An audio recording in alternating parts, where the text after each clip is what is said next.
Bienvenidos a todos, les habla JP Sandoval, miembro del Team Galvarino, parte de la organización de la escuela segundo bloque del Team Galvarino. En este video de hoy día vamos a partir con uno de los temas más pedidos, ¿no es cierto? Que nosotros habíamos hecho unas encuestas ahí en el grupo de la escuela. Así que vamos a partir con este video. Uno de los temas más pedidos, más solicitados fueron hablar sobre las razas, sobre el formato racial y sobre el arqueotipo estratégico de cada raza de segundo bloque. Entonces, a raíz de eso, dentro de los primeros videos que decidimos hacer fue esto, hablar de las razas de segundo bloque. Además que se viene el torneo birracial. El formato racial también es un formato muy jugado en segundo bloque, así que vamos a partir con este video hablando de las razas de segundo bloque. Vamos a ir a través de este video revisando, aquí tenemos nuestro DAR, el manual de bestiario para ir revisando esto de las razas, ya que es algo que Mitos y Leyendas implementó en este bloque definidamente. Y vamos a ir revisando cada racita, vamos a ir revisando cartas de las razas que muestren en fondo el objetivo de cada raza, ¿no es cierto? Que vayan mostrando esta estrategia como principal y también algunas líneas que tiene cada raza para así que vayan conociendo más la raza, ¿ya?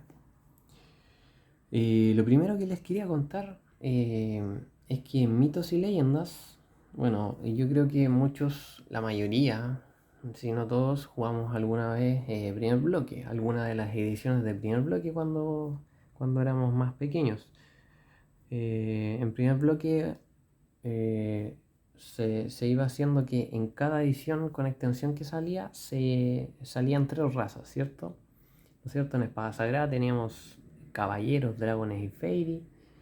En Helénica luego salieron los olímpicos, héroes y titanes. En Hijos de Dana salieron los desafiantes, defensores y sombra. Y por último en Dominios de Ra salieron los eternos, sacerdotes y faraones, ¿cierto? Entonces en ese momento de formato imperio del año 2005, de comienzo del año 2005, ¿cierto? Antes que saliera la primera edición que viene a ser parte del segundo bloque, existía un total de 12 razas en el juego, ¿ya? Que son las que mencionamos anteriormente. Entonces el equipo de Mitos y Leyendas en ese entonces, en el año 2005, planteó algo que se llamó, que ellos mismos llamaron Revolución 2005. ¿Qué incluía esta Revolución 2005? Una de las cosas que incluía era empezar a utilizar habilidades en negrita que fueran un concepto más simple para traer una habilidad que en fondo resumida, por así decir, ¿cierto? Entonces con solamente una palabra uno podía entender una habilidad que se podría explicar mucho más extensamente, ¿ya? Y entonces hacerlo más resumidamente así para que los jugadores fuera más fácil la comprensión, más rápido de leer, ¿cierto? Una de esas fue las cosas, uno de esos. Lo segundo fue que implementó esto de traer diferentes tipos de mazos, ¿ya? Trajo mazos iniciáticos, mazos avanzados y mazos expertos.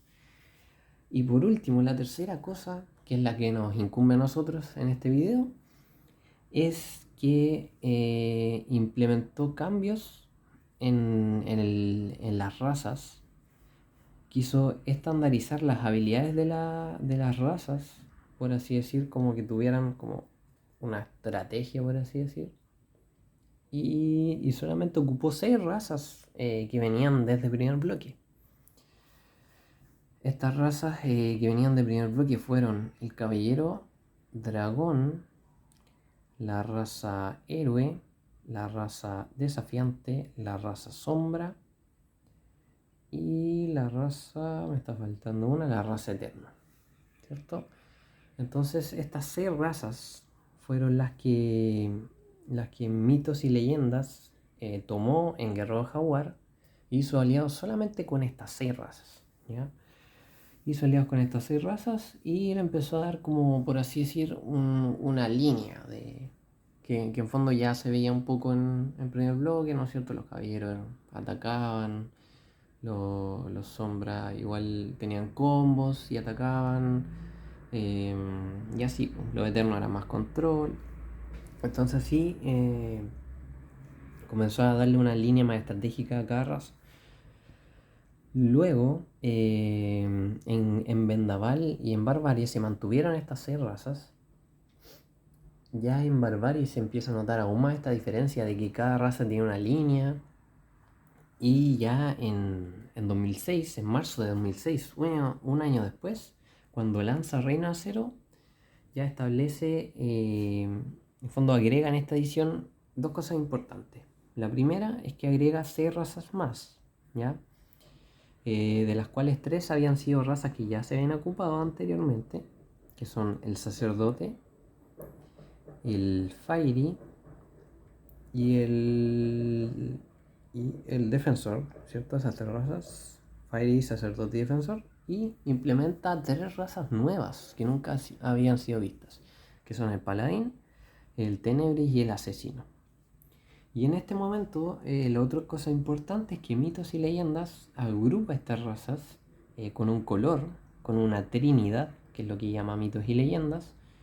Agrupa las 12 razas existentes en 4 trinidades: roja, azul, verde, morada, ¿no es cierto? Que son las que ustedes ven acá y que pueden apreciar, ¿cierto? En cada una de las cartas, ¿cierto?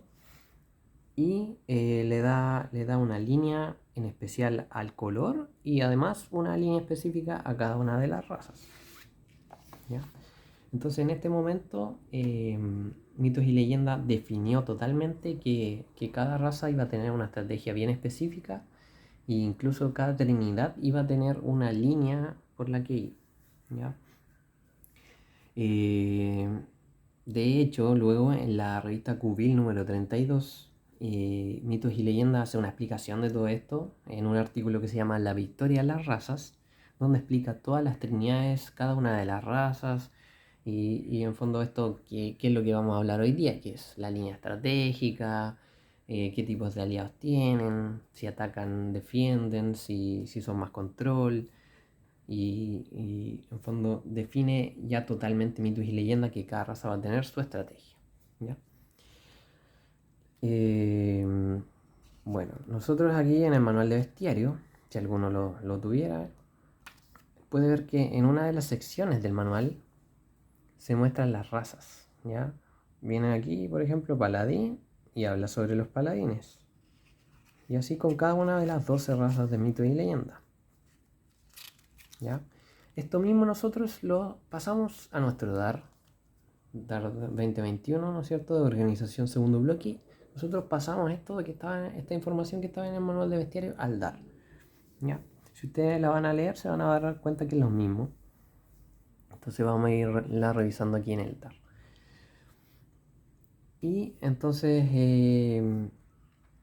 para todo jugador nuevo entonces tenemos esto que son las trinidades, ¿ya? Entonces tenemos la trinidad roja, ¿no es cierto?, que va a estar compuesta por los paladines, por los eternos y por los sacerdotes. Va a tener una línea más de control en general. Vamos a tener la trinidad azul, ¿no es cierto?, que son los fairies, desafiantes, y los dragones, ¿no es cierto? Esta es una línea que tiene más, por así decir, de recursos, de conseguir recursos, ¿ya? Más rápidamente, por así decir. Tenemos la línea de sombra, tenebris y asesinos, que es la trinidad verde. Y la verdad que esta es como una de las trinidades como que no tiene tan definida su línea como las otras, porque como que tiene un poco de todo. Y por último tenemos la trinidad morada, donde están los héroes, defensores y caballeros, que son generalmente razas que juegan más con la batalla mitológica, por así decirlo, o con el daño, ¿ya? Entonces ahora vamos a ir revisando cada una de las razas. Esto es lo que vinimos a revisar, cada una de las razas. Y vamos a ir revisando lo que dice aquí y vamos a ir revisando ejemplos en cada una de las razas, ¿no es cierto? Vamos a ir revisando cartitas. Entonces, nuestra primera raza, partimos con la Trinidad Roja, que es como lo ordenó Mito y Leyenda nomás. Y tenemos los paladines. Si se fijan en todas las numeraciones de todas las ediciones, los paladines aparecen primero. Este es el orden que Mitos y Leyenda impuso en la numeración de cada edición. Y aquí vamos a ir teniendo nuestras cartitas para irlas revisando. Entonces, ¿qué habla Mitos y Leyendas? ¿Qué escribió Salo sobre los paladines? Primero habla siempre un poco de la mitología. Los paladines son los guardianes del bien y el orden, ¿ya?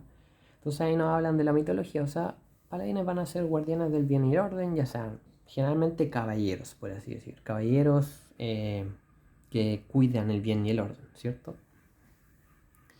Van a ser personajes mitológicos que generalmente muchos de ellos existieron y que cumplieron algún rol en algún momento de la historia importante, ¿cierto? ¿Qué es lo que habla de la estrategia? Salo a propósito de la raza paladín, dice: buscan controlar a tu oponente a través de la prohibición. Y esta podría ser, en resumen, la palabra más importante de la raza paladín: prohibición, ¿ya? Cuando construyes un mazo paladines, dice, enfócalo en la cancelación y prohibición de lo que haga tu oponente, ¿ya? Entonces, como nos damos cuenta, los paladines van a ser aliados que prohíben o que cancelan, por así decir, a tu oponente a utilizar cartas, a hacer acciones. Entonces vamos revisando. Por ejemplo, tenemos el famoso Mio Cid, ¿no es cierto? Que una vez por turno puedes elegir un número. Hasta el comienzo de tu próximo turno no se pueden jugar cartas ni utilizar habilidades de cartas con coste igual al número elegido. Entonces este es un ejemplo clásico de la raza paladín. Tú nombras coste 3 y tu oponente no puede jugar cartas de coste 3 y no puede utilizar las habilidades de cartas de coste 3. O sea, tu oponente no va a poder jugar ni utilizar habilidades de cartas específicas. O sea, estamos prohibiendo a mi oponente, obviamente le estamos dificultando el jugar. Juana de Arco. Juana de Arco, cuando entra en juego, elige un número, no se pueden jugar cartas de coste igual al número elegido. Lo mismo. O sea, estamos prohibiendo a mi oponente de jugar ciertas cartas. Vamos a tener otra carta como que quizás no es tan usada, pero es como bien, es un ejemplo claro de lo que hace la raza. Y es Paladín Leal. Puedes remover una carta de tu mano para cancelar la habilidad de una carta de coste 2 o menos. Entonces, si fijan, cancela habilidad. Ahí vamos a tener la otra parte, que es la cancelación. Teníamos la prohibición y ahora tenemos la cancelación. Vamos a tener Otón, otra carta clásica de la raza paladín. Y que este aliado hace que cada jugador solo pueda jugar un aliado por turno. Vamos a tener a Yehu. No puede perder su habilidad y cuando entra en juego nombra una carta que no sea oro y las cartas con ese nombre no pueden ser jugadas. ¿Sí? Vamos viendo la tónica ya de no permitirle a mi oponente jugar tal carta, o una carta de coste o una carta que yo nombre. Vamos a tener, aparte de eso, cartas que quizás no vienen directamente a la restricción, a la prohibición, pero que sí acompañan a la raza. Por ejemplo, el Robert de Bruce, que cuando entra en juego puedo buscar un talismán en el castillo, ponerlo en la mano, y luego barajo una carta de mi mano a mi castillo. Entonces me ayuda a buscar talismanes. Y generalmente los talismanes, en segundo bloque, van a ser talismanes de anulación o cancelación o alguna restricción, por así decirlo, control, ¿ya? Entonces esta es una carta más versátil que te da quizá algo que no tienen los otros aliados, pero que igual te ayuda a la estrategia, si vas viendo. Después tenemos a Ivanhoe, otra carta fija en el mazo paladín. Esta tiene el error de impresión, la carta OP. De hecho está roteada en el Dark, que dice héroe, pero es paladín, ¿cierto? Y cuando entra en juego, baraja un aliado y todas sus copias en el castillo de su dueño. Ya, esto es más un removal, por así decir. pero también te va ayudando. Entonces, prohíbe a mi oponente de hacer cosas, le cancelo sus habilidades que estaba utilizando, le barajo aliados, o sea, van apoyando la estrategia. Luego tenemos otra carta como Gilgamesh, que tampoco la verdad va específicamente en la estrategia, pero es otro apoyo que nos vamos dando cuenta que es un aliado que tiene furia, que puede reducir su coste si todos tus aliados son paladines, y cuando entra en juego baraja 3 cartas del cementerio y roba 2. Y tiene una fuerza 6 de este aliado y se puede reducir a coste 2 si todos tus aliados son paladines. Entonces, como nos fijamos, los paladines van a prohibir que mi oponente realice cosas, que utilice habilidades, que juegue cartas, y tenemos apoyo de robo, de baraje, apoyo de removal y búsqueda de talismanes, ¿ya? Entonces, un mazo paladín claramente va a ser un mazo de control, por así decir, de prohibición y de irle sacando a tu oponente cartas. Aquí tenemos apoyo, ¿cierto? Pero más que nada eso, prohibición. Entonces, si les gusta a ustedes prohibirle a su oponente que juegue cartas o cancelar las habilidades, pueden ocupar un mazo paladín. Lo otro que se caracteriza el mazo paladín es por tener aliados con furia, el Robert, el Gilgamesh, el Ivanhoe. También tenía aquí otras cartas que no tengo, porque no tengo todas las cartas y se las vamos a mostrar acá. Y tenemos otro aliado que va fijo en el mazo paladín, que también va acorde a la estrategia, tiene furia, ¿no es cierto? Al igual que muchos de los paladines. Y cuando esta carta entra en juego, remueve una carta del tope de tu mazo y luego tu oponente vota 2 cartas para jugar una carta de coste igual o menor al total de cartas en tu zona de remoción. Entonces, por ejemplo, si yo tengo 2 cartas en mi zona de remoción, mi oponente cada vez que juega una carta de coste 2 o menos tiene que votarse 2 cartas. Entonces, en este caso, no es que prohíba, pero te ayuda a eso. O sea, si quieres jugar una carta, bótate cartas. Entonces, es una especie igual de prohibición. Tenemos a Otto, otro importante exponente de esta raza, que esta carta dice no se pueden jugar cartas de coste 1 o menos. Entonces, otro aliado que prohíbe nuevamente. Y generalmente en el bloque hay muchas cartas de coste 1 o menos. Entonces, bueno, en realidad de 0 no tantas, pero sí de coste 1. Entonces, otra carta muy, muy meta, por así decirlo, en el mazo paladín, ¿ya? Entonces, con eso nos dimos cuenta que los paladines van a tener esta estrategia de prohibir, ¿ya? Principalmente. De evitarte jugar tranquilo, ¿ya?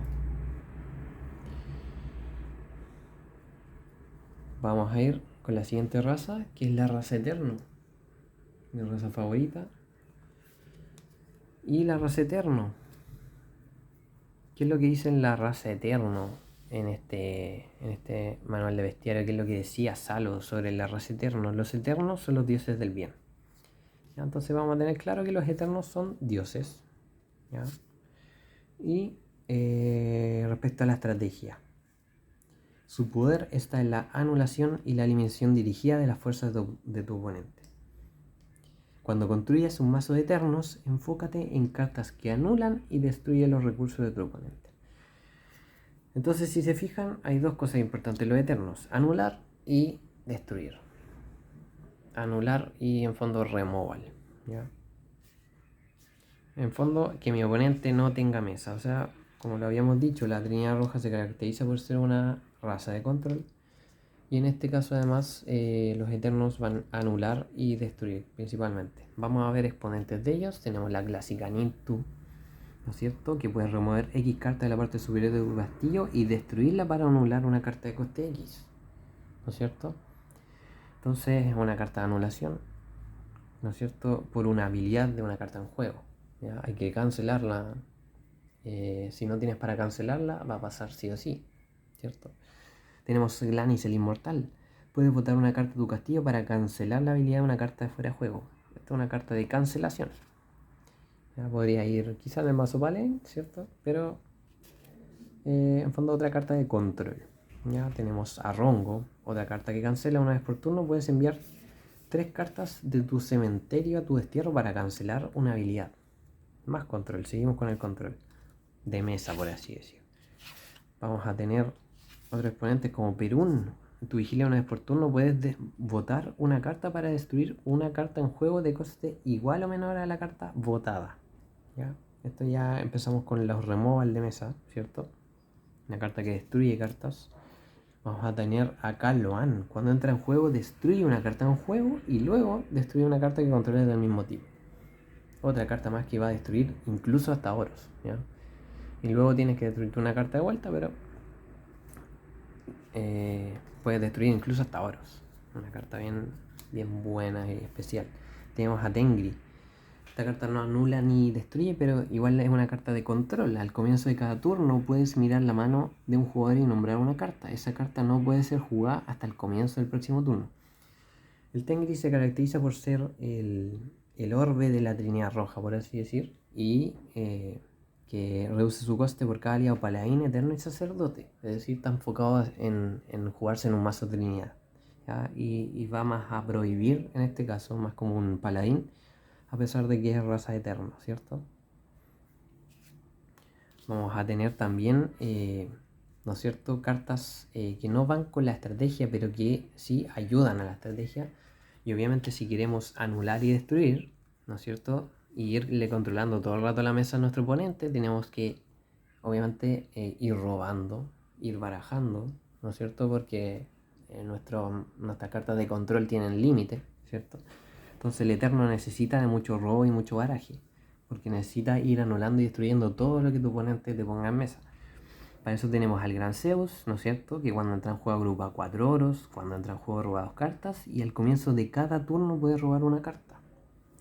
Tenemos a Inti, otra carta que al comienzo de cada vigilia puedes robar una carta, y además en tu vigilia una vez por turno puedes pagar 2 oros y subir una carta en juego a la mano de su dueño. O sea, te da removal, control de mesa y te va dando robo. Tenemos a Eon, otra carta que va muy bien con la estrategia, que es para barajar. En tu vigilia una vez por turno puedes barajar 4 cartas de tu cementerio a tu castillo y es un aliado indestructible. Entonces ahí tenemos el baraje. Vamos barajando la anulación y la destrucción y vamos robándola, ¿cierto?, para hacer el ciclo. Y tenemos también que los Eternos igual se tienen otra línea, por así decir, que es el daño directo, ¿ya? Si ustedes leen más cartitas de Eterno, tenemos a Tepe Yoyotl, tenemos la misma Elia, y vamos a tener otras cartitas que igual van haciendo daño, la Mamaquilla, y vamos a tener hartas cartitas que hacen daño directo. Una de ellas es Elia, que a mí me encanta. En tu fase de vigilia, solo una vez por turno puedes nombrar un tipo de carta, mira la primera carta de tu castillo y si es del tipo nombrado, tu oponente vota 4 cartas. Entonces también tenemos que los Eternos también tienen una parte de daño directo, tienen varios aliados de daño directo, ¿ya? Pero principalmente los Eternos tenemos que tener el concepto de que anulan y destruyen. Eso es lo que hacen los Eternos. Nos vamos con la tercera raza, que es la raza sacerdote. ¿Y qué hacen los sacerdotes? Vamos a ir poniendo los sacerdotes que tenemos acá. Y los sacerdotes, dice acá, los sacerdotes basan su poder en la manipulación y el contacto con las divinidades, ¿cierto? O sea, los sacerdotes son sacerdotes, valga la redundancia, ¿cierto?, por así decirlo. Y ejercen un control sobre los aliados de tu oponente, robando sus fuerzas para que las uses bajo tu control. Cuando construyas un mazo de sacerdotes, enfoca tu estrategia en controlar recursos de tu oponente. Entonces, si nos fijamos, los sacerdotes, como dice acá, van a manipular, ¿cierto?, por así decirlo, y lo que hacen es robar cartas del oponente, controlar cartas de tu oponente. Y también dentro de la estrategia tenemos que copian habilidades de tu oponente. Entonces, por ejemplo, vamos a tener a Bealdor. Cuando entra en juego una carta de reino 0. Cuando entra en juego remueve el juego X cartas para ganar el control de una carta en juego de coste igual a X, ¿ya? Entonces cuando entra en juego remueves cartas y vas a robarle una carta a tu oponente. Vas a controlar una carta. Y no especifica que sea aliado, así que puede ser cualquier tipo de carta. Vamos a tener la Cleopatra, ¿no es cierto? Cuando entra en juego nombra un número y luego cada vez que se juega una carta de ese número, puedes ganar el control de una carta en juego que no sea oro. La Rota Cleopatra. Tenemos otra carta, el Sacerdote de Troll. Cuando entra en juego, puedes pagar el coste de oro de un aliado en juego para ganar el control de ese aliado. ¿Ya? Y considerando que en el bloque hay muchas cartas de coste bajo, por ejemplo, puedo jugar un Sacerdote de Troll y por uno me robo una Nintu, por ejemplo. Vamos a tener la Akita. Cuando entra en juego puedes ganar el control de una carta de coste 1 menos y cuando salga del juego puedes ganar el control de una carta de coste 1 menos. Otra cartita que igual va a ir robando. Tenemos a Goti. Cuando entra en juego ganas el control de una carta en juego que no sea oro y al comienzo de la fase final esta carta pierde su habilidad de ser destruida. ¿Ya? Entonces ganamos el control de una carta y después más encima pierde su habilidad de destruida. Por ejemplo, va a sacarnos una aliada indestructible, se lo roba a mi oponente, puedo ocupar su habilidad y después más encima se va destruido. Ojo, igual que todas estas cartas de la Trinidad Roja en general tienen mucho relámpago, ¿cierto? El Sacerdote de Troll, el Goti, la Nintu, el Glanis. Son muchas cartas, muchas de ellas tienen la habilidad relámpago y son de coste muy bajo. Aquí vamos a tener otras cartas que involucran más esto de las habilidades que le había dicho, como es el Alaúnas el Magno, que es una carta orbe, y que puedes descartar 2 cartas de tu mano para que esta carta tenga la habilidad de una carta en juego hasta la fase final. O sea, puedo copiar a cualquier carta. Tenemos la Hieroule, otra clásica carta. Cuando entra en juego elige una carta, esta carta pierde su habilidad. Y más encima, una vez por turno puedo elegir una aliada en juego y la Hieroule gana las habilidades de ese aliado hasta la fase final. Entonces igual vamos a tener hartas cartitas que copian las habilidades de mi oponente. Es decir, ocupar, por así decir, los poderes de mi oponente para hacerle frente, ¿cierto? Y tenemos otra cartita que la verdad no tiene mucho que ver con la estrategia, pero es una carta muy usada y muy conocida y muy buena también. Y que es el Luerdicus, ¿no es cierto? Que tiene relámpago y cuando entra en juego puedes buscar un talismán en tu castillo, cementerio, destierro y ponerlo en tu mano, ¿ya? Entonces esto nos va a ayudar a toda la estrategia, a buscarme una anulación para que mi otra carta pase y así, ¿no? Es una carta muy versátil y que va en los mazos sacerdotes. Y una cartita que no tenía yo, que la encontré muy interesante igual. No se ocupa tanto, pero igual es una carta buena. Y que es los Sachila, que es un sacerdote de Kubil, ¿cierto? Y cuando entra en juego puedes jugar una carta del mazo de un jugador sin pagar su coste. Si lo haces vota X, donde X es igual al coste de esa carta más 4. Entonces yo puedo jugar Sachila y jugar cualquier carta de cualquier mazo, tanto mío de mi oponente, ¿ya? En fondo botándome cartas, por así decirlo, en resumidas cuentas. ¿Ya? Entonces, hablando entonces en resumen, los sacerdotes vamos a tener que son cartas que controlan cartas de tu oponente o que usan las habilidades de cartas de tu oponente, ¿cierto? Vamos a tener luego los Fairies. Y los Fairies se caracterizan por ser los seres mágicos del bosque, ¿cierto? Eso no creo que quede duda de eso. Y basan su poder en la búsqueda acelerada de cartas específicas y en conseguir rápidamente los recursos de tu mazo. Entonces, cuando piensen en Fairies es conseguir cartas, conseguir recursos rápidos, ya sea robando o buscando. Entonces lo que van a hacer los Fairies es robar o buscar, ¿ya? ¿Qué más dice? Cuando construyes un mazo de Fairies, usa cartas que te permitan conseguir cualquier cosa que necesites de tu mazo, ¿ya? Entonces vamos a tener la clásica Lechi, ¿no es cierto? Cuando entra en juego roba una carta por cada carta de nombre Lechi en juego y es una carta con habilidad mercenaria, es decir, tú puedes tener todas las copias que quieras de Lechi. Es una carta que te hace robar por 1 de coste. Calgama, otra carta que te hace robar. En tu vigilia una vez por turno puedes hacer que un jugador robe X cartas en su castillo, donde X es igual a los aliados mercenarios en juego. Entonces, también te puede hacer robar una o más cartas, dependiendo de cuántos mercenarios tengas en juego. Vamos a tener otras cartitas como Lujons, que una vez por turno puedes pagar el coste de una carta en juego que tenga coste 3 o más para convertirla en un oro. Así puedo convertir una de mis cartas en un oro y así acelerar mis recursos de oro. Tenemos el Seyapodi, que es una carta que cuando entra en juego elige un número superior a 1 y cada vez que se juega una carta de ese coste y no sea anulada, busco una carta de talismán o un aliado desafiante en mi mazo castillo de coste igual o menor al número y la pongo en mi mano. Aquí si se fijan, esta carta ya combina con lo desafiante. Me voy a buscar un desafiante, entonces ahí ya va el tema de esto de las trinidades. Pero además de eso también puede buscar un talismán. Entonces una carta, juego una carta de coste X y puedo buscar un talismán de ese coste o menor en mi castillo. O sea, aceleración de recursos. Y tenemos el danés, otra carta muy usada en los mazos Fairy, que es una carta que se puede jugar en el cementerio y que cuando entra en juego agrupo 5 oros. Es decir, si esta carta pasa y su habilidad no es cancelada, agrupo los 5 oros que pagué para jugarlo. Es decir, entra gratis, por así decirlo. ¿Ya? Vamos a tener otras cartitas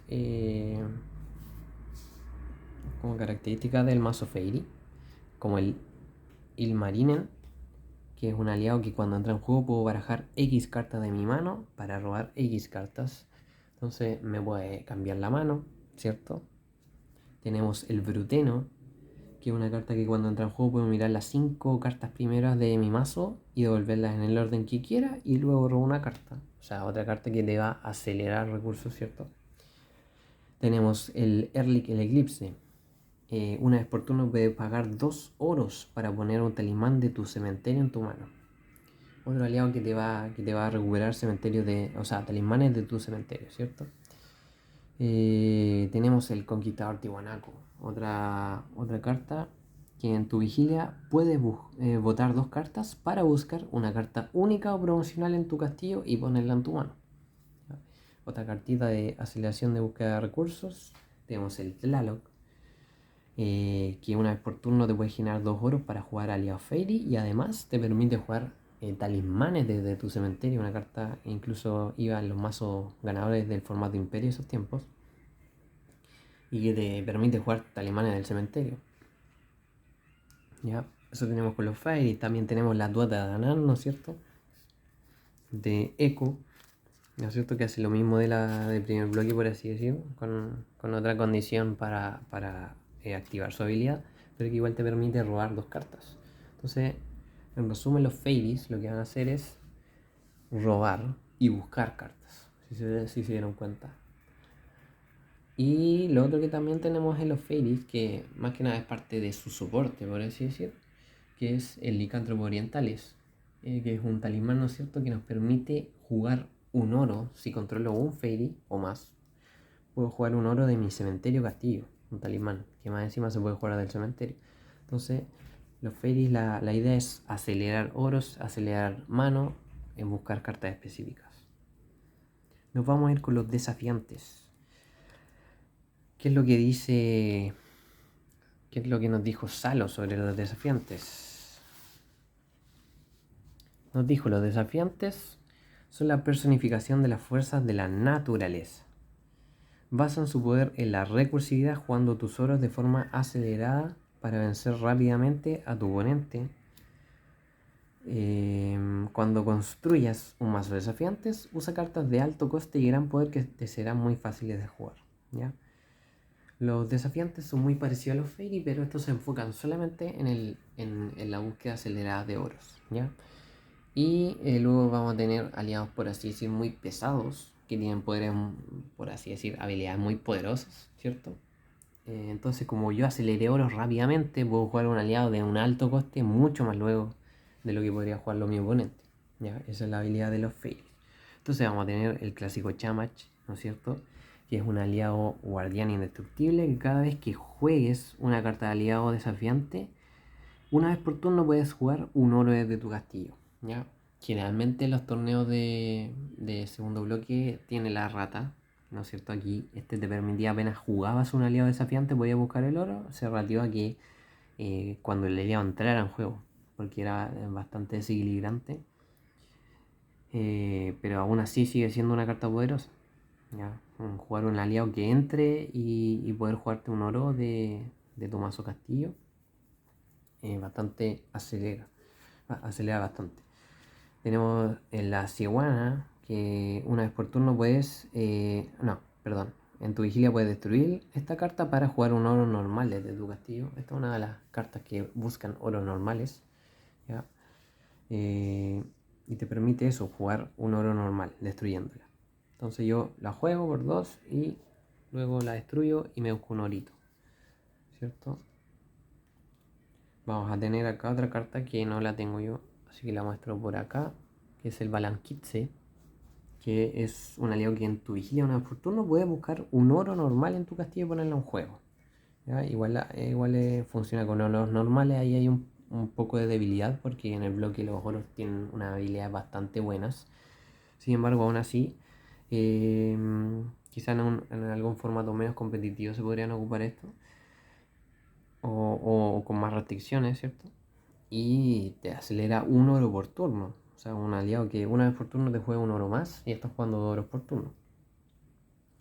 Vamos a tener luego, vamos a irnos con estas cartitas primero, que son otras cartas de aceleración, por así decirlo, y que son el Eirix el Bretón y el Arlic, ¿no es cierto? El Eirix el Bretón, una carta 2/2, que una vez por turno puedes cerrar una carta de mi mano y robar 2 cartas, es decir, otra carta que te acelera recursos.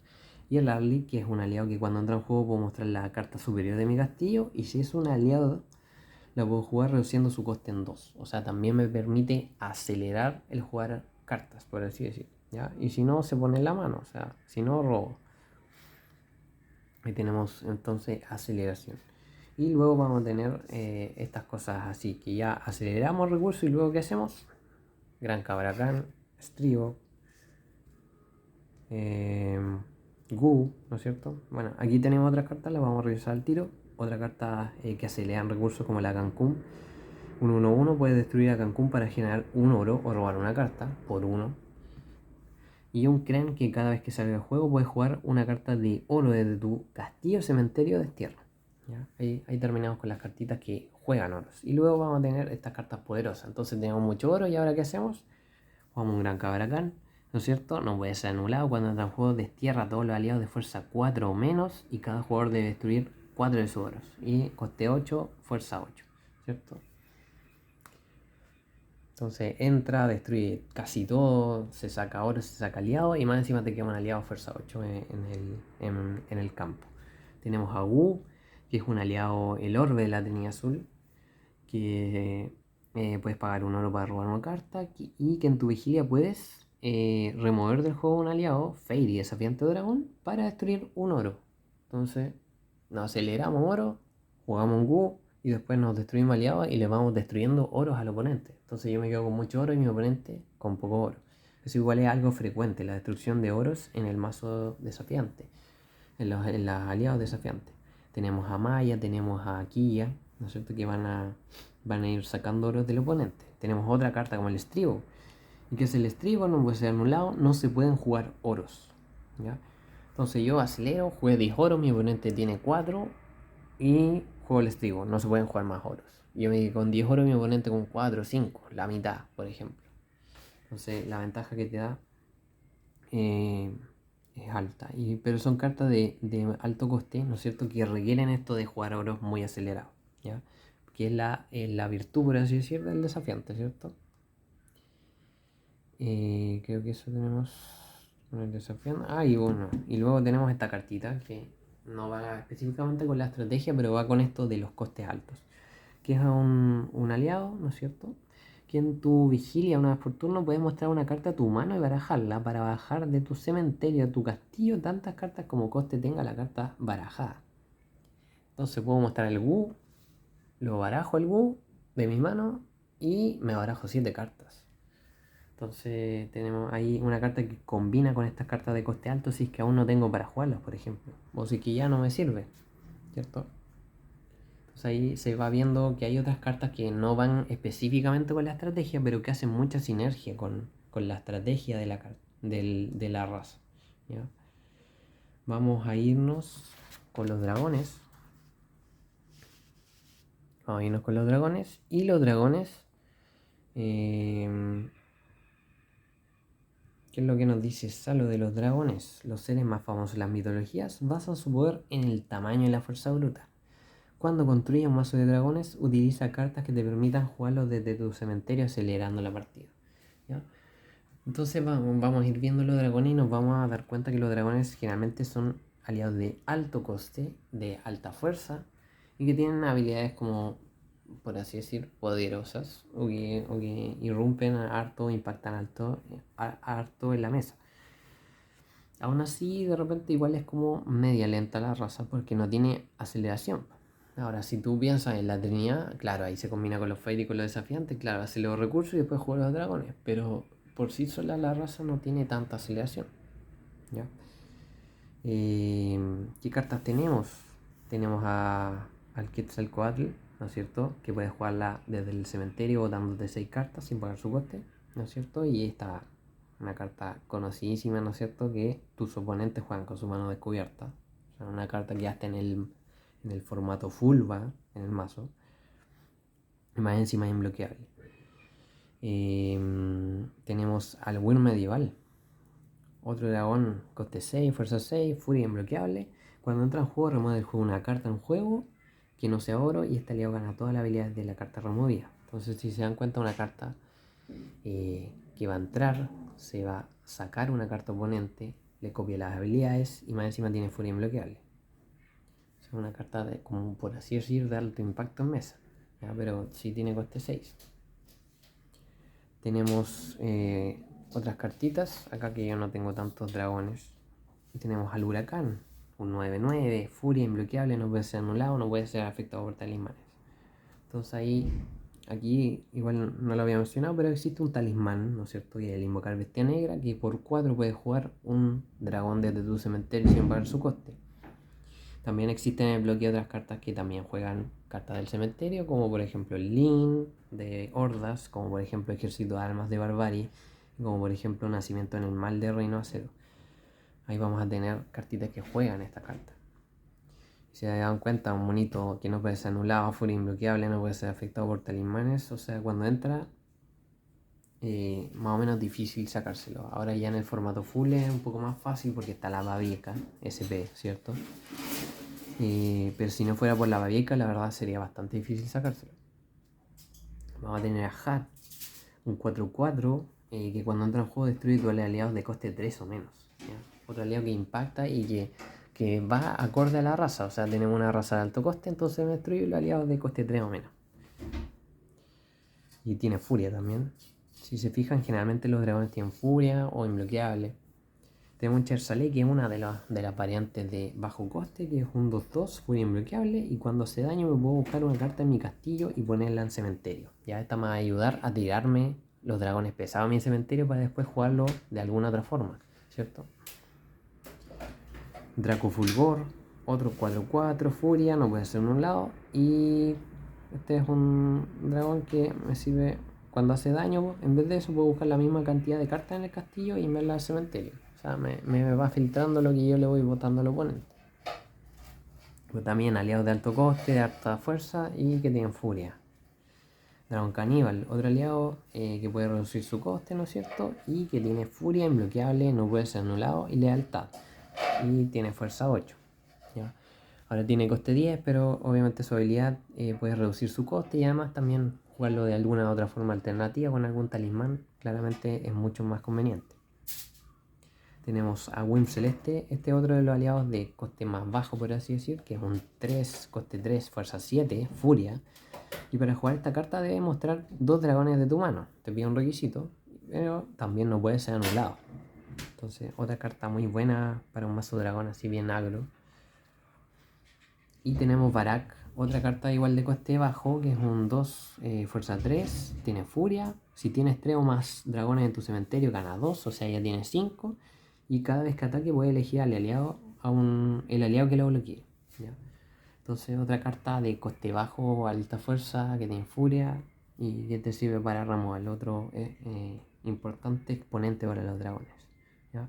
Entonces, si se dieron cuenta, los dragones van a ser generalmente aliados de alto coste, alta fuerza, que van a tener furia imbloqueable y que idealmente jugarlo de alguna otra forma, ¿ya? Para acelerar, que si no se vuelve lenta la cosa. Nos vamos con la Trinidad verde.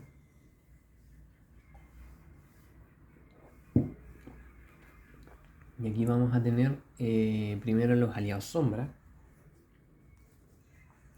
Los aliados sombra, ¿qué es lo que dice acá? Son los ejércitos de la oscuridad.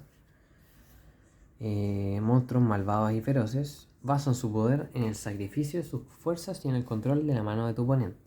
Cuando construyas un mazo sombra, utiliza cartas que destruyan a tus propios aliados para obtener potentes efectos, ¿ya? Entonces los aliados sombra principalmente se van a caracterizar, una, porque tienen furia, porque pegan harto. Tenemos ahí el oro inicial de los sombra que les da fuerza. Vamos a tener, ahí vamos revisando. Entonces, uno, se caracterizan por hacer daño rápido. Dos, se caracterizan por tener hartos aliados que descartan mano al oponente. Y por último tenemos hartos aliados que hacen combo, por así decir, que cuando salen de juego hacen algo, o cuando entran hacen algo. Ya, igual vamos a tener algunas variantes que las vamos a ir revisando. Entonces, por ejemplo, tenemos Malafar, ¿no es cierto? Un 2-2, Furia, imbloqueable. Cada vez que hace daño al castillo puedo robar una carta. ¿Ya? Entonces, si se fijan, Furia imbloqueable y me da robo. Un Grendel, otro aliado coste 2, fuerza 3, también tiene Furia. Y este aliado se caracteriza principalmente por su segunda habilidad, que puede destruir a Grendel para que una carta en juego pierda su habilidad hasta la final. Y si está en mi cementerio, puedo removerlo para que una carta en juego pierda su habilidad. O sea, es una carta que le quita habilidad a cartas en juego, tanto desde el juego como desde fuera del juego. Así que una carta que incluso también va en los mazos full, por así decir. Vamos a tener otras cartas que no tengo tanto aliado sombra. Aquí tenemos Balcebú, un coste 1, fuerza 3, Furia. Cuando sale el juego, cada jugador vota 3 cartas y al comienzo de cada fase final destiérralo. O sea, por 1 pega 3 con Furia y en la fase final se va desterrado. Y cuando sale el juego, cada jugador vota 3. O sea, te puede llegar a pegar 6 el solo. Por 1 de coste. Tenemos Snacking, que ahí se va combinando, es un 2-3 también. Furia, y cada vez que un aliado sombra sale del juego, un jugador vota 2 cartas. Entonces ahí ya vamos combinando con el Balcebú, vamos combinando con el Grendel, ¿cierto? Vamos a tener Mephistofeles, Furia imbloqueable. Cada vez que haga un castillo, cada jugador vota 2 cartas. O sea, también por 2 de coste pega 2 imbloqueable. Y luego cada jugador se vota 2, va pegando 4. Y también se puede ir combinando con los otros aliados. Vamos a tener un Tongaiti, otro aliado 2-2 Furia. Cuando entra en juego roba una carta. Si todos tus aliados son sombra, en vez de eso roba 2 cartas. Una carta que te da robo, que te da ataque rápido. Y vamos a tener acá que va el detalle. Entonces tenemos la brujería, que mientras la brujería esté en tu cementerio y tu aliado sombra ganan 1 a la fuerza. Entonces yo puedo tener 3 brujerías en mi cementerio y mis aliados sombra van a ganar 3 a la fuerza. O sea, Tongaiti ya está pegando 5. El Mephistopheles está pegando 5 más los 2. El Nakin está pegando 6. Y el Belzebú está pegando 6 más los 3. Y así. Y vamos combinando y combinando. Y podemos hacer mucho daño rápido. Por otro lado, vamos a tener los aliados más control, por así decir. Y los descartamanos. Ya tenemos a Marax, por ejemplo. Cuando entra en juego, un jugador descarta una carta de su mano. Y luego un jugador roba una carta. Entonces puedes robar y que tu oponente se descarte una. ¿Ya? Vamos a tener a Gremlins. Cuando entra en juego, un oponente descarta una carta. Y cuando salga del juego, un oponente descarta una carta. Entonces ahí podemos ir combinando el Gremlin con el Knacking. Y cuando sale el juego, tu oponente se descarta una carta y bota 2 cartas. Y tenemos ya una carta más control, que igual generalmente va en el mazo sombra. Porque no tiene mucho que ver con la estrategia, pero es una carta muy buena, que es el Trauque, que es una carta única que solo una vez por turno puedes pagar 1 oro para cancelar la habilidad de una carta y todas sus copias en juego hasta la fase final. Ya se aclaró que el Trauco no cancela habilidades continuas, porque estas no se pueden cancelar, pero sí puede cancelar actividades, o sea, habilidades activadas y disparadas por 1 de coste y más encima hasta la fase final. Es decir, no se puede volver a jugar a utilizar esa habilidad, activar una actividad o disparar una disparada, si es que se canceló con el Trauco. Entonces ahí vamos a ver que, como lo había dicho, principalmente tenemos el daño, tenemos el descartamano y esto de los combos, de cartas que cuando van saliendo hacen cositas y que se pueden ir combinando con otras cartas. ¿cierto? Entonces eso van a ser los sombras. Nos vamos a ir con los aliados Tenebris. Y qué es lo que nos dice acá, que son los dioses de la oscuridad. Entonces teníamos los eternos, que eran los dioses del bien, y tenemos los Tenebris, que son los dioses del mal, ¿ya? Y su poder está en la eliminación masiva y en desarmar la estrategia de tu oponente alterando su mazo. Cuando construyas un mazo Tenebris, usa grandes bestias de alto coste y fuerza que serán fácilmente reanimables desde el cementerio y cartas que permitan desarticular el castillo desde adentro. Entonces aquí vamos a tener dos líneas en los Tenebris. Vamos a tener que tenemos esta línea de irle desarmando el mazo al oponente, que principalmente tenemos esto de remover cartas, ya sea del mazo o del cementerio. Y vamos a tener lo otro que son, vamos a tener aliados de muy alto coste que tienen habilidades bien potentes, ¿ya? Y que idealmente igual se juegan, al igual que los dragones, con alguna otra habilidad o algún talismán desde el cementerio o desde el mazo, pero en fondo para no pagar su coste, que es alto también. Aquí vamos a tener el más icónico de los Tenebris, que es el Masachiri, ¿no es cierto? Que es el orbe de la Trinidad Verde. Cuando entra en juego elige un número, remueve del juego todas las cartas que tengan como coste ese número, ¿ya? Entonces un removal masivo cuando entra en juego. Aparte de eso, tiene furia. Aparte de eso, solo puede salir del juego por daño en combate. Y cada vez que juegues un aliado sombra, tenebrio, asesino, puedes buscar una carta en el mazo castillo de un jugador y removerla del juego. Entonces, cuando entra en juego un removal, tiene furia, es orbe, no puede ser afectado por habilidades que no afecten orbe, solo puede salir por daño en combate. Es decir, la única forma de echarse a este monito es bloqueándolo, por así decir, obligándolo a bloquear. Y más encima, cada vez que juegues un aliado de la Trinidad, te va a ir removiendo una carta del castillo. Entonces ahí hace todo lo que hacen los Tenebris en uno. Vamos a tener TP2, otra carta que va fijo en un mazo Tenebris, que es un 2-2 que se puede jugar del cementerio, y cuando entra en juego destruye una carta que controles para remover del juego X carta del cementerio a un jugador, donde X es el coste de la carta.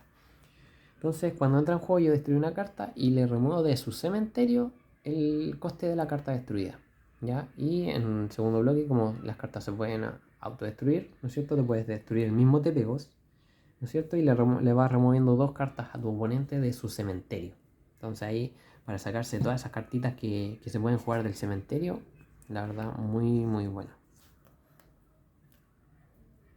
Y tenemos el Sutek, otra carta de Kubil, y también muy característico de lo que es un Tenebris, que es un aliado de 3, furia, embestida 5, y en tu vigilia una vez por turno puedes buscar una carta que no sea ahora en el castillo de un jugador y removerla al juego.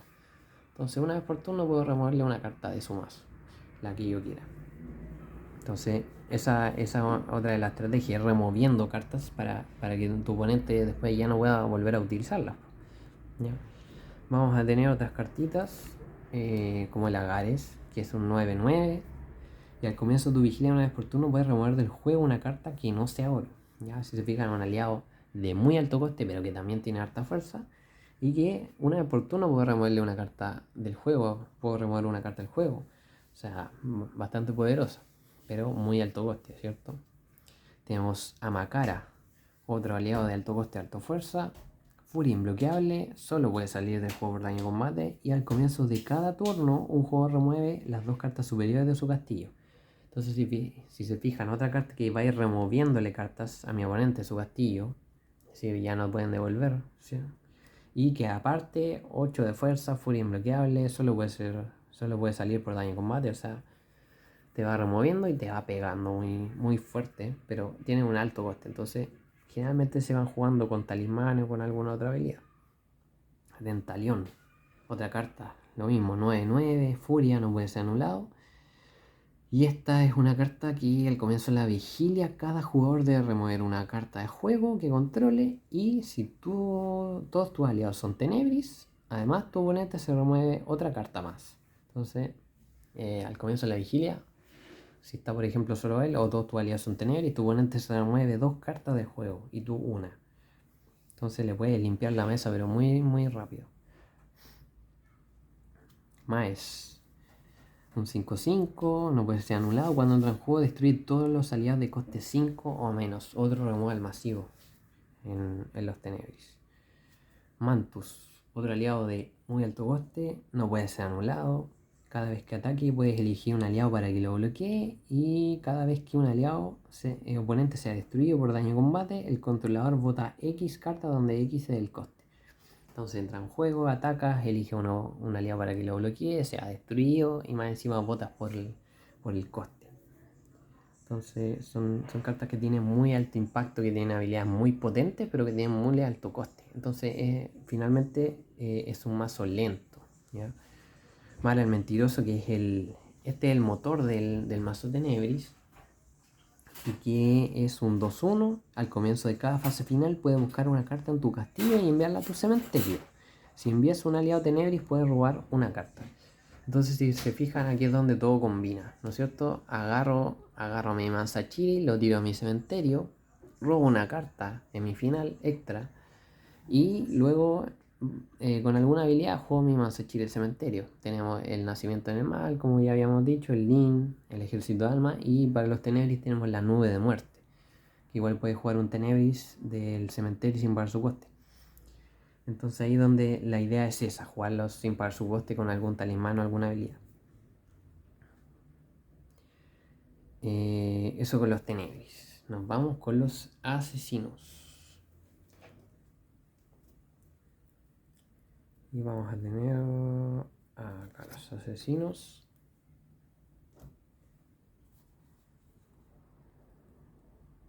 Vamos a tener entonces que los asesinos son los humanos malvados entregados a la oscuridad. Basan su poder en la reanimación desde el cementerio, en la eliminación de aliados oponentes y en el ataque suicida. Ataque suicida, ¿qué es eso? Y construye tu mazo de asesinos utilizando cartas que reanimen a tu aliado del cementerio y cartas que saquen del juego a los aliados oponentes para luego atacar con todo tu poder. Bueno, los asesinos principalmente, como aquí lo dice, lo que más van a hacer es, uno, atacar, porque muchos de ellos tienen furia, y dos, es eliminar aliados oponentes, ¿ya? Son muchos removal en los asesinos.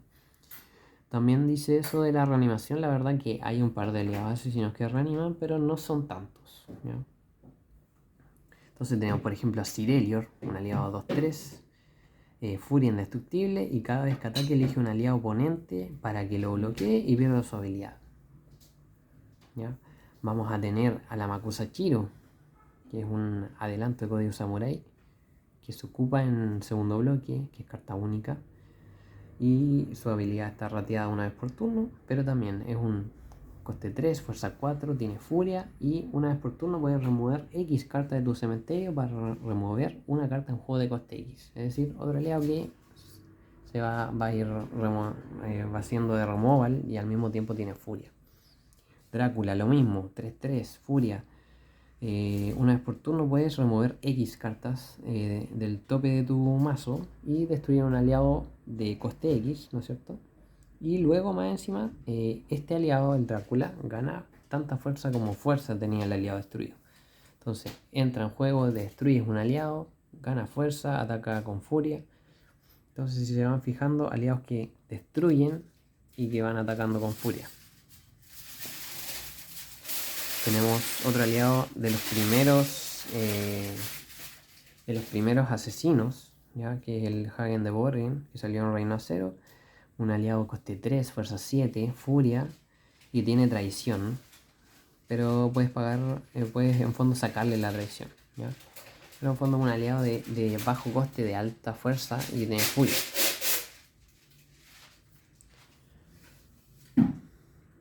Lo otro que tenemos, igual voy a mencionarlo al tiro, aquí que en Reino Acero los aliados asesinos se caracterizan por esto de tener furia y por tener traiciones, ¿ya? Considerando, claro, son asesinos, son traidores.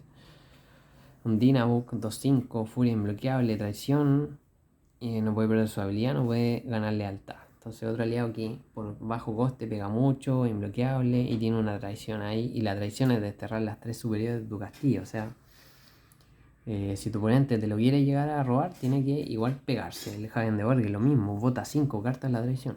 Entonces, sí o sí van a ir haciendo daño, ya sea como sea. Y tenemos, bueno, que los asesinos se caracterizan por tener traición. Y tenemos aquí una carta, que es una carta promocional de Reino Cero, que es el Longchanks, que es un aliado que mientras esté en juego, todos los aliados en juego tienen traición, destierra las 3 cartas superiores de tu castillo. Entonces, te levantas en juego y puedes robarle lo que sea a tu oponente, él puede robarte lo que sea, y a costo de desterrarte 3 cartas.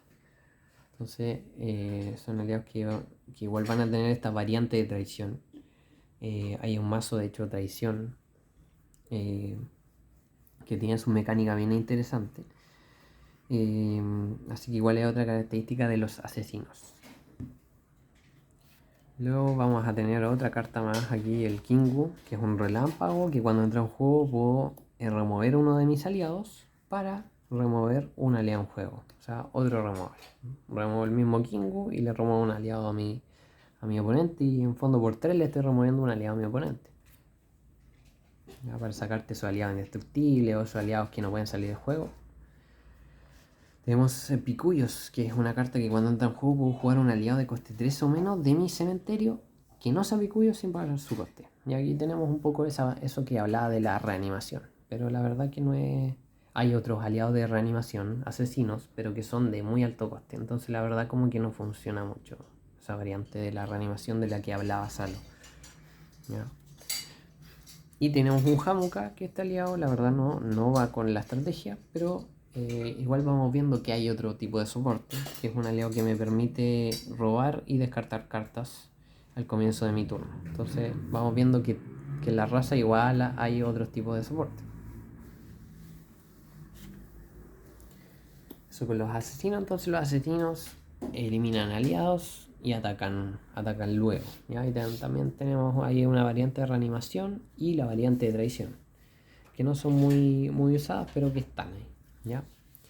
Nos vamos con la Trinidad Morada.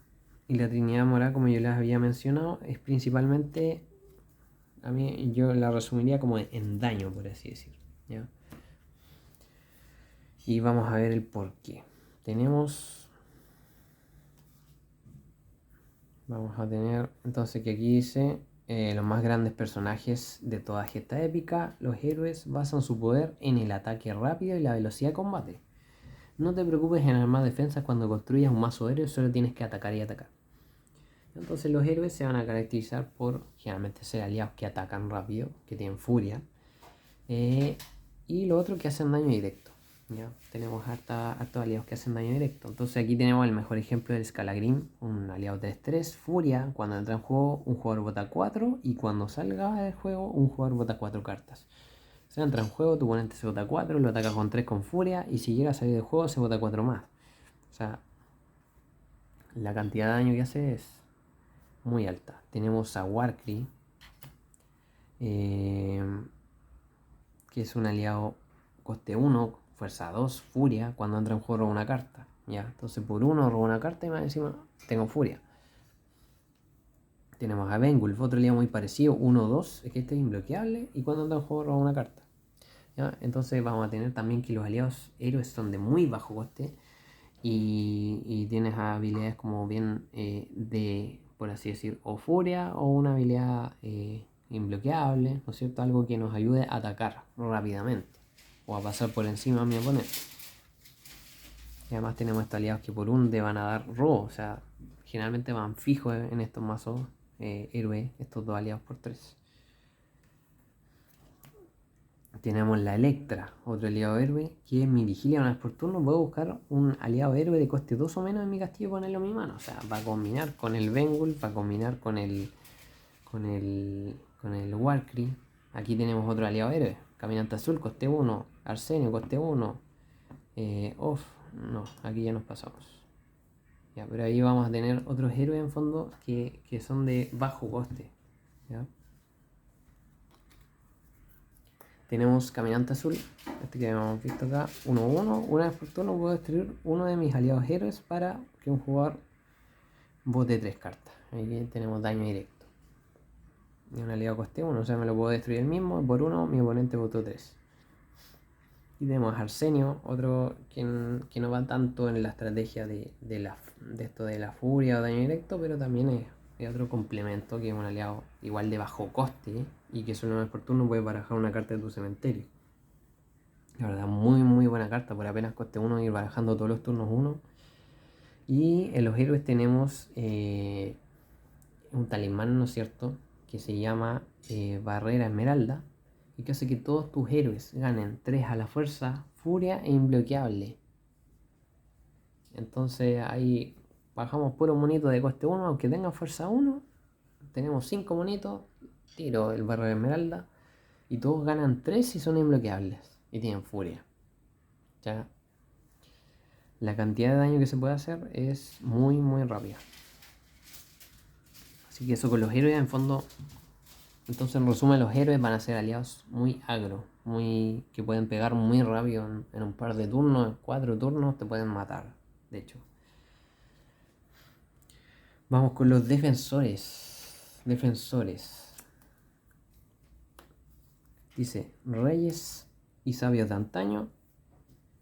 Los defensores basan su poder en el combate defensivo, usando maquinarias para hacer daño directo a tu oponente. Ten esto presente al momento de construir tu mazo. Bueno, y entonces los defensores tenemos que son aliados que se caracterizan primero porque muchos de ellos son guardianes, es decir, que no pueden atacar. ¿Ya? Si se dan cuenta aquí tengo 3 guardianes ya. Segundo, se caracterizan por hacer daño directo. ¿Ya? Aquí estos 3 de arriba hacen daño directo. Y se caracterizan además por jugar maquinarias, ¿ya? O armas, jugar con las armas. Sobre inicial, generador para utilizar armas. Y vamos a tener algunos defensores también que pueden reducir el coste de armas o nos pueden ayudar a jugar armas de alguna zona más fácilmente y así. Entonces tenemos por ejemplo el Gilip Bandido.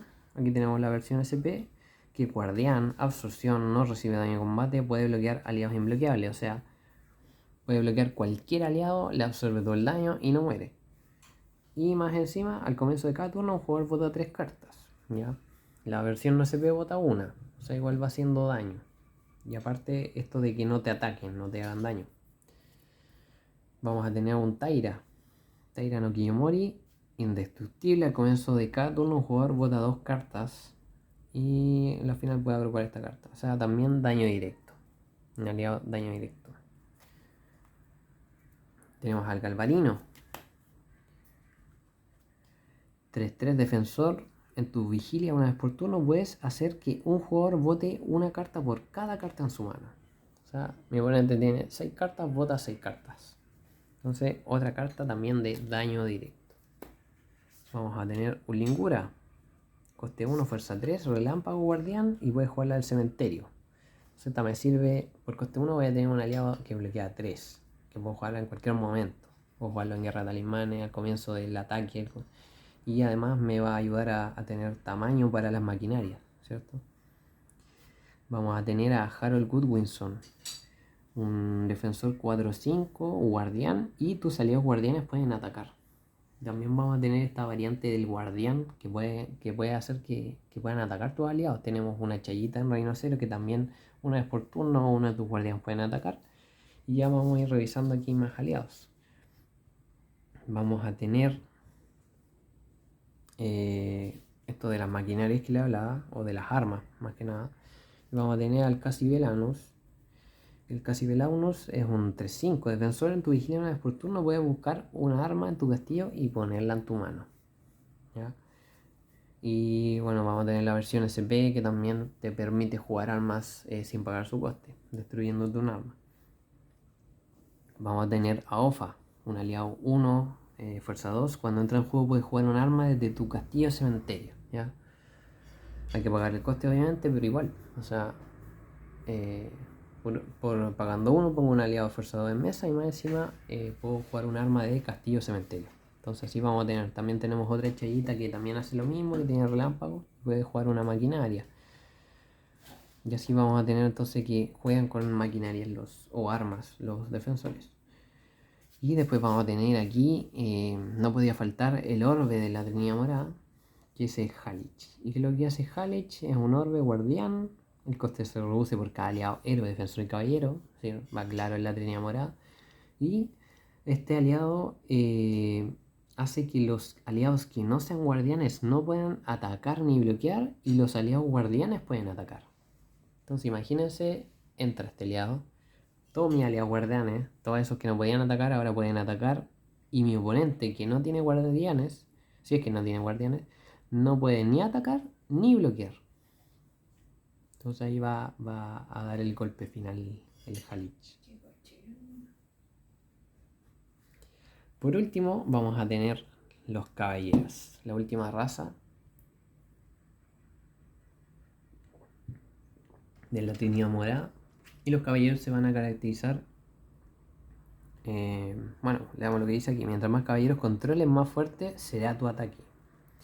Estos nobles guerreros basan su poder en ataques masivos, entregando bonos de fuerza. Usa caballeros de bajo coste para abrumar a tu oponente con ataques continuos.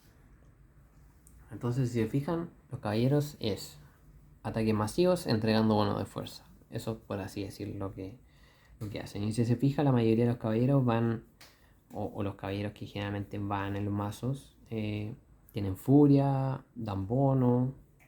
También obviamente tenemos otros que van a ayudar, pero eso es como lo principal. Y aquí tenemos, no lo tengo yo, pero voy a poner el principal exponente del mazo caballero, el Sir Zafir.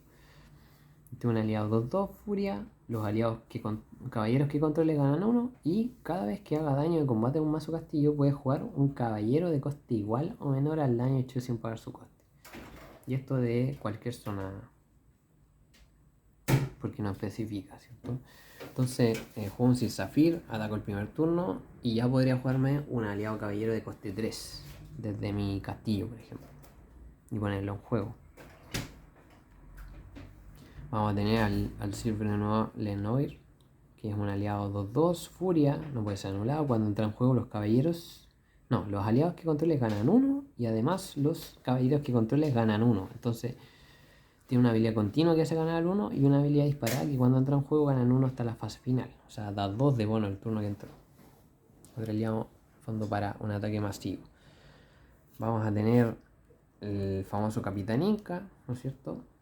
Aquí tenemos la versión de segunda que está rateado y que es carta única. Cuando Capitán Inca entra en juego, puedes barajar uno de tus aliados en juego en tu mazo castillo para jugar una carta de aliado desde tu castillo cementerio que no sea Capitán Inca. ¿Ya? Entonces otro aliado que por 0 te puede permitir jugar otro aliado, pagando su coste obviamente, pero rápidamente. ¿Ya? Vamos a tener a Moctezuma. Lo que sí, ojo con el Capitán Inca, que lo tenemos errateado para que no pueda barajarse el mismo, ¿ya? Entonces cuando entra en juego, lo juego por 0, tengo que barajar otro de mis aliados y puedo jugar un aliado de mi castillo cementerio, pagando su coste, ¿ya? Pero igual es algo, por así decir, rápido, ¿ya? Vamos a tener Moctezuma, que es un aliado de coste 5, fuerza 4, furia indestructible, y en mi vigilia una vez por turno puedo jugar un aliado de coste 3 o menos sin pagar su coste de mi castillo y en la fase final se destierra, ¿ya? Entonces, si se fijan, van a jugarte aliados los caballeros, van a irte jugando aliados y atacando rápido. Vamos a tener otro exponente, el Aldaric, 4-3, errante, furia y tus aliados ganando a la fuerza. Todos tus aliados ganando a la fuerza. Otro aliado que ataca rápido, ataca al tiro y que da bonos. Vamos a tener el Huáscar, que este se sale un poquito de la línea, pero que cuando entra en juego puedo copiar la habilidad de un aliado en juego mientras Huáscar esté en juego. Entonces ahí me va a servir para copiar el Sir Zafir, para copiar, no sé, a Moctezuma y jugarme a otro aliado, para copiarme a algún aliado, no sé, copiarme al Aldaric y darle 2 de fuerza a mis caballeros. Entonces, que ayuda a la estrategia. Por último tenemos el Carlomagno, que va a ser un caballero que los aliados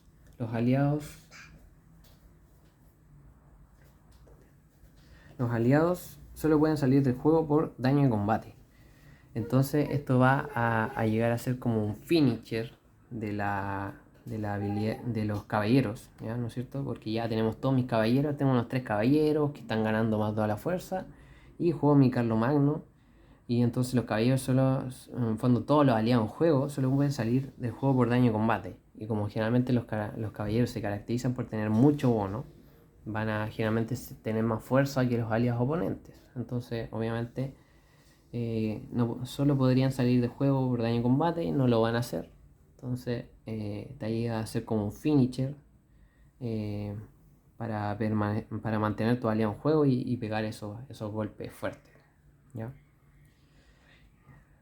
Y por último teníamos al Carlos Martel, que es el llamado anticaballero, que lo traje para que igual sepan que no todas las cartas en fondo van a ser lo mismo de la raza y que este es totalmente contrario, que es un aliado 3-2, no se puede declarar ataque y puedes barajar una carta de tu mano para prevenir que salga del juego. O sea, es totalmente contrario a la estrategia de los caballeros. Entonces, igual dentro de cada raza van a encontrar que hay otras variantes, hay cartas de repente que van en mazos estratégicos específicos más que en un mazo racial. Pero si se fijan, principalmente cada raza tiene su línea bien definida de estrategia y obviamente uno potencia esas estrategias que tienen. Algunas razas tienen 2, 3 estrategias, uno se va a ir a potenciar una. Generalmente, obviamente para que un mazo ande bien, uno trata de potenciar una estrategia más que las otras para que esa ande bien. ¿Ya? Así que eso sería, nos salió extenso pero no tanto el video. Así que espero que les haya gustado, espero que les haya servido, en especial a todos los jugadores de la escuela que no tenían idea sobre las razas, que siempre preguntaban qué onda las razas, qué hace cada raza. Ahora ya tienen una idea más o menos cuál raza es agro, cuál raza es control, cuál raza hace tal cosa. Entonces ya pueden ir haciendo un masito racial o birracial según la estrategia de lo que quieran, según el estilo de juego que les acomode. Así que espero que les haya servido mucho este video y ya vendrán más videos revisando ahí las cositas que nos propusieron principalmente en la encuesta. Vamos a ir haciéndolos todos idealmente a largo plazo, pero obviamente primero los que tuvieron más votos en las encuestas. Vamos a ir haciendo primero esos temas y luego vamos a ir sacando más videitos. Espero que les haya gustado, espero que hayan aprendido y cualquier duda en el grupo de la escuelita nos preguntan, estamos siempre dispuestos a contestar, a jugar, a ayudarlos a crear mazos y así que eso nos estamos viendo en un próximo video. Hasta luego.